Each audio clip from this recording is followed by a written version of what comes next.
Saludos, mi nombre es Ernie Klassen y es un privilegio compartir con ustedes por este medio. Les felicito por su interés en la obra de Dios a través del avivamiento y también, en forma particular, por su interés en los pensamientos de Jonathan Edwards al respecto, quien ha sido para mí una clase de mentor y ejemplo. Jonathan Edwards es, sin lugar a dudas, una de las tres voces más importantes en la historia sobre el tema del avivamiento. Su nombre es estrechamente vinculado con el primer gran despertar que sucedió en el lado oriental de los Estados Unidos en el siglo XVIII, resultando en la conversión de la 10ª parte de la población y la renovación espiritual de muchos creyentes y muchas iglesias, incluyendo la iglesia propia de Jonathan Edwards en Northampton, Massachusetts. Edwards también participó en su área y fue grandemente usado por Dios.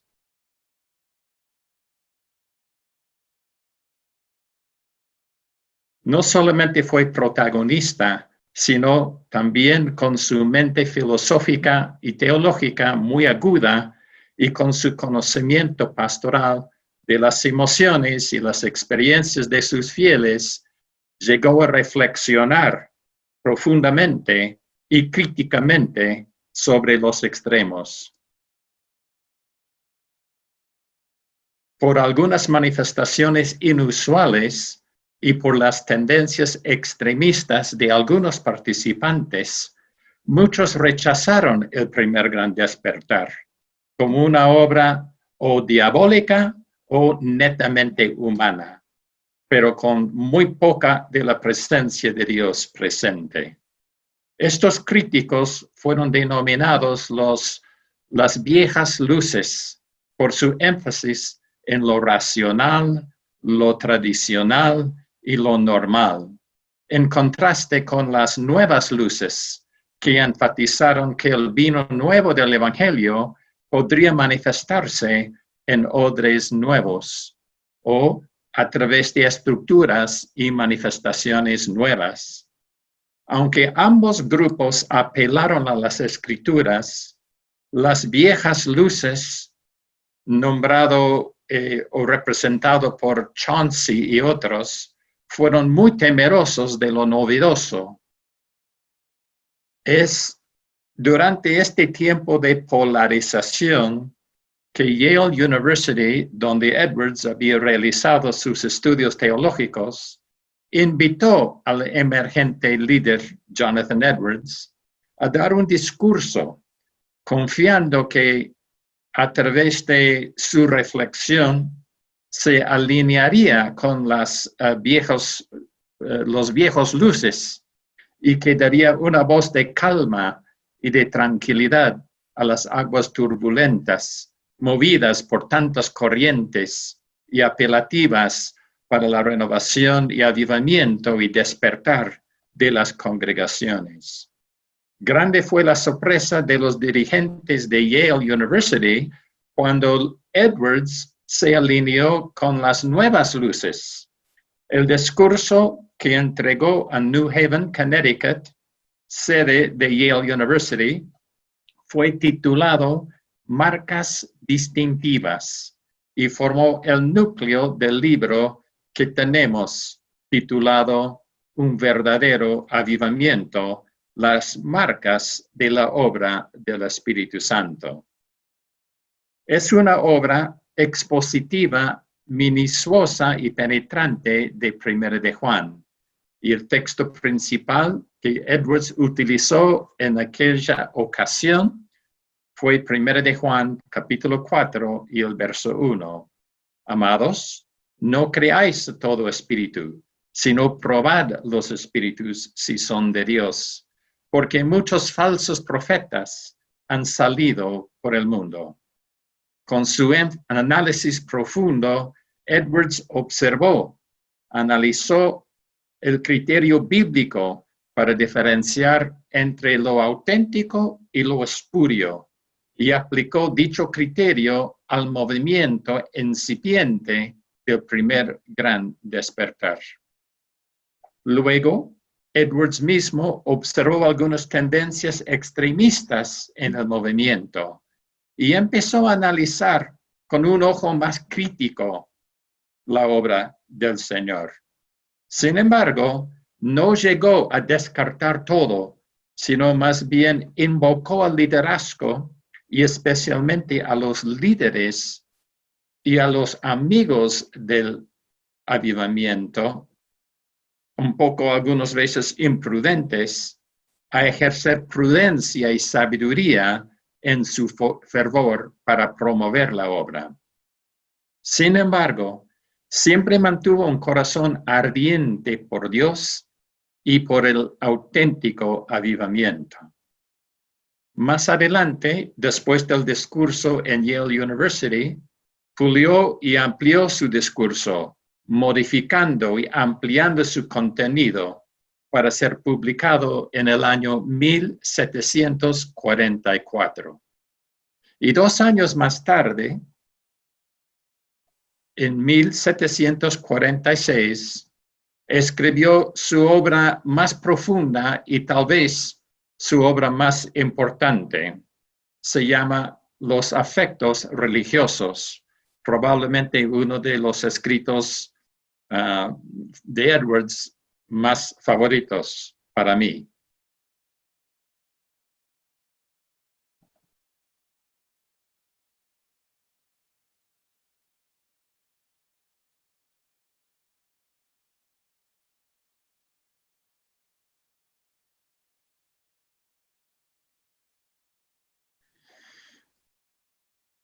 Volviendo al tema de las marcas distintivas, Edwards era muy desconcertado por la falta de criterio entre muchos. Algunos rechazaron la obra del Señor, pero por motivos que la Biblia no autoriza.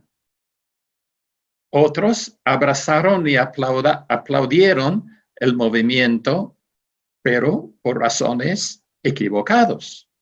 Ambos estuvieron en el error porque no apelaron al criterio bíblico para distinguir y luego o rechazar o aceptar.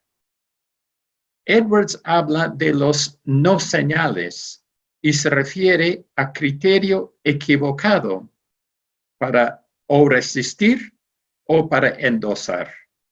Podemos llamar estos no señales ambiguos o señales no acertados. Es decir, cuando hablamos del avivamiento, podemos hablar de señales periféricas y señales céntricas esenciales. Y para Edwards, lo más importante es entender la diferencia entre señales ambiguas y señales acertadas. Por ejemplo, si hablamos de una señal ambigua, Edwards decía, como la señal número 1 de una obra que no es definitivo, es decir, es un no señal.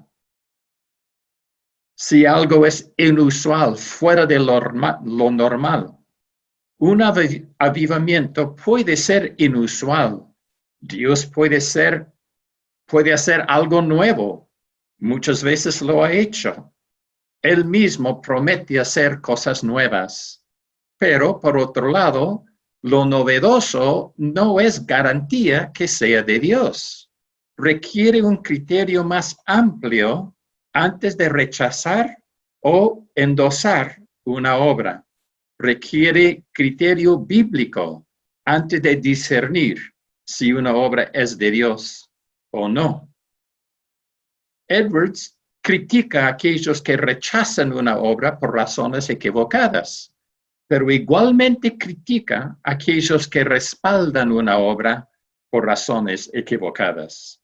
Por ejemplo, la presencia de ciertas manifestaciones llamativas, excitantes, era motivo para algunos rechazar la obra como no de Dios.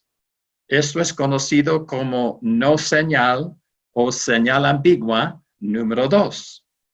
Pero otros, por las mismas razones, abrazaron y endosan la obra como definitivamente de Dios. Edwards afirma, los dos grupos están equivocados. Están apelando a criterio o para resistir o para endosar lo que Dios en ninguna parte establece. Son no señales, son señales ambiguas. Apelaron a falso criterio para rechazar o para endosar. Permíteme otro ejemplo para aclarar. Hay una tercera señal ambigua. Edwards se refiere a los que rechazaron el primer gran despertar por la presencia de imprudencias humanas.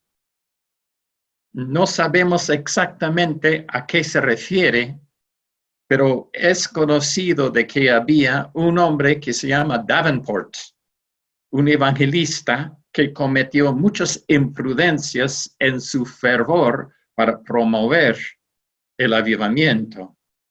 En cierta ocasión creó un escándalo quemando su ropa en forma pública y actuando como un loco. Edwards atribuye dichas imprudencias o a la naturaleza pecaminosa o a los diseños diabólicos para desacreditar la obra y crear sospecha y escepticismo. Según Edwards, no debemos rechazar todo por ver algo de imprudencia. Es necesario diferenciar entre el trigo y la cizaña y no rechazar todo por la presencia de algo imprudente. Edwards afirma, hay que apelar a señales acertadas. Hay que tener cuidado con señales ambiguas, señales no determinantes. Necesitamos criterio más seguro, señales más positivos para determinar en forma definitiva si la obra es de Dios o no. Tal vez estás preguntando, ¿y cuáles son estas señales acertadas? Edwards, en la segunda parte de su discurso, desarrolla en forma muy positiva a través de la exposición de 1 de Juan capítulo 4, él traza las líneas bíblicas para evaluar si una cosa es de Dios o no. Según Edwards, son 5 criterios que son conocidos como señales positivas de una obra auténtica. Estos 5 criterios están enumerados en el texto y elaborados y explicados con mucho más profundidad. Aquí en este discurso simplemente hago mención de los 5. Si la obra produce más amor a Cristo. 2, si la obra conduce a la destrucción de las obras de Satanás y el rechazo del pecado. En tercer lugar, si hay mayor interés en el estudio y la obediencia a la palabra de Dios. Cuarto lugar, si la obra conduce a una convicción teológica que coincide con la sana doctrina de las Escrituras. Y finalmente, si la obra produce un amor genuino por Dios y los demás, entonces es una prueba contundente. Por supuesto, en una obra de avivamiento auténtico, no solamente veremos algunas de estas señales positivas, sino que se manifestarán en su totalidad y en una manera creciente y con mayor profundidad.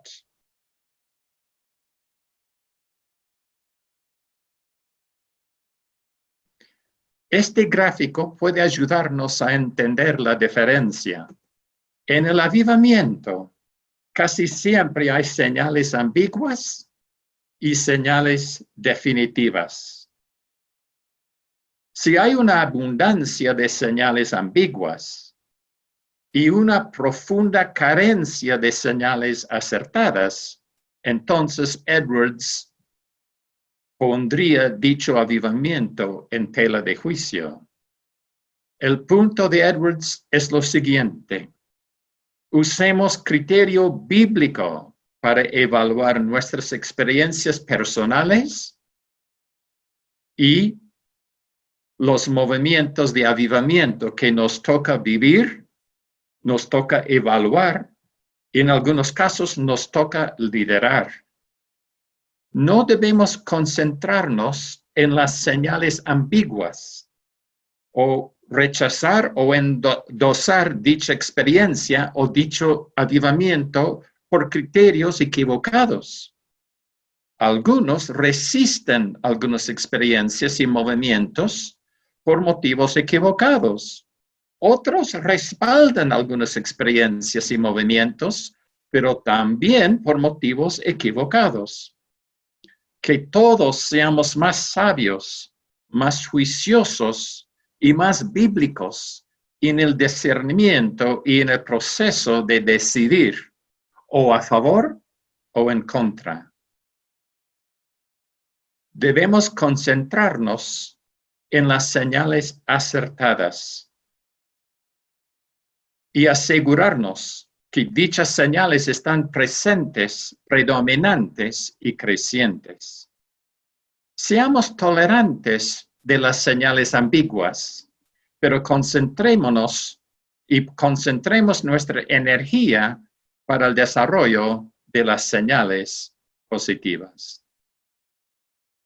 La sabiduría de Edwards es muy importante para la actualidad.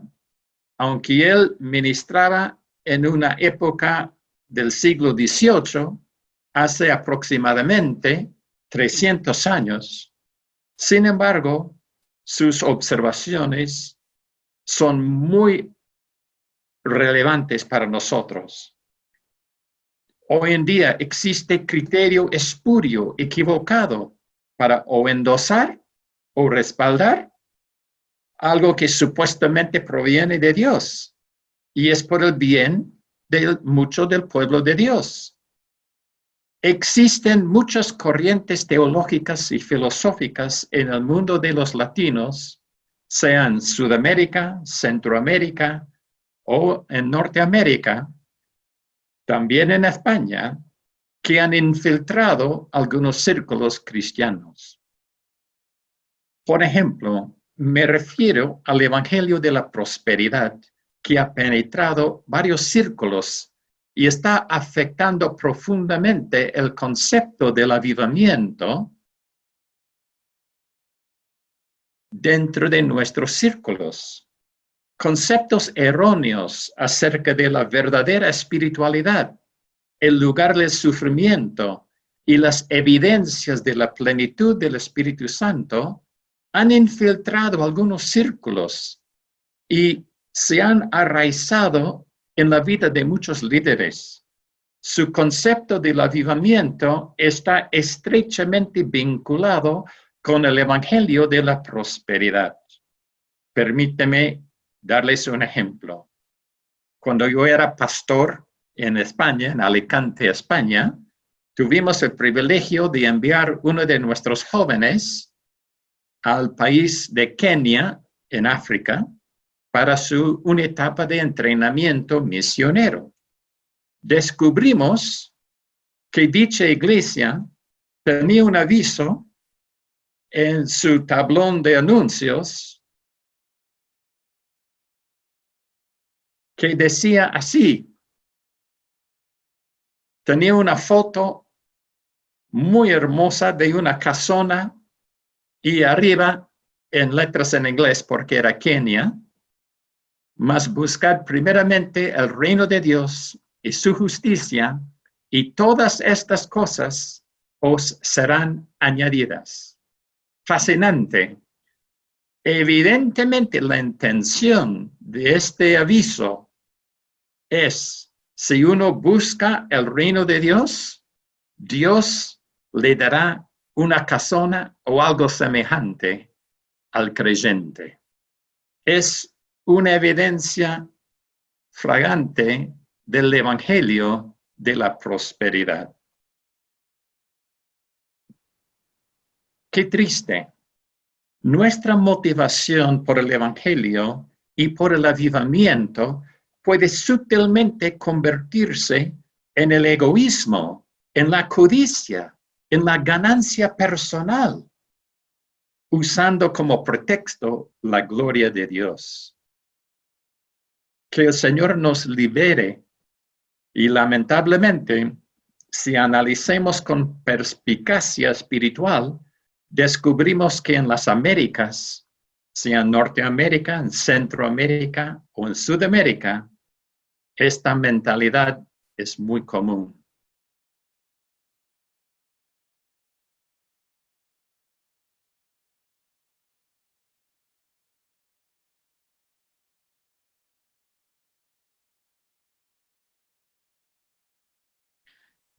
Permíteme terminar con una aplicación final.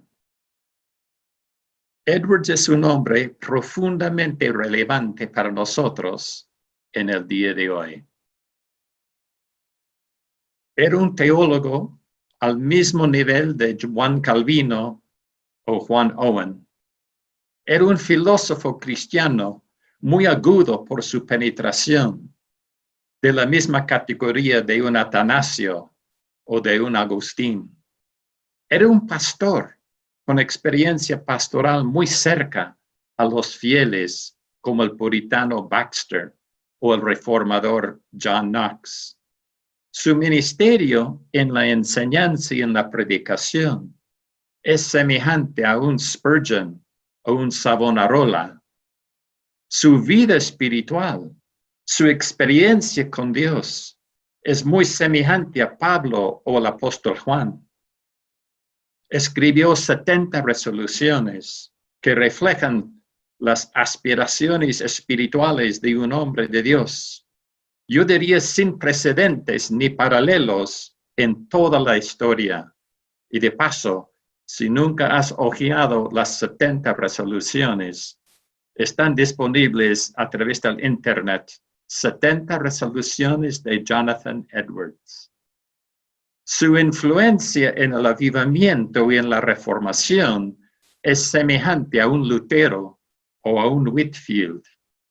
En su matrimonio y su influencia familiar es semejante a un Jonathan Goforth o a un William Booth. Su influencia como apólogo es semejante a Justin Martyr o a un Rabbi Zacarías. Admiro mucho en Edwards su apertura a lo sobrenatural y lo inusual durante el avivamiento. Tiene un criterio con bastante equilibrio y muestra una sabiduría divina. Sinceramente, considero que es una voz cual Abel, que siendo muerto aún habla. Hebreos 11:4. Que el Señor nos dé muchos hombres y mujeres con pasión por la gloria de Dios y el avivamiento de su obra en días como esto. Amén. Que sea todo para la gloria de Dios. Ha sido un privilegio saludarles aquí de Canadá. Que el Señor les bendiga en este estudio de reflexión sobre el avivamiento y Jonathan Edwards. Hasta luego.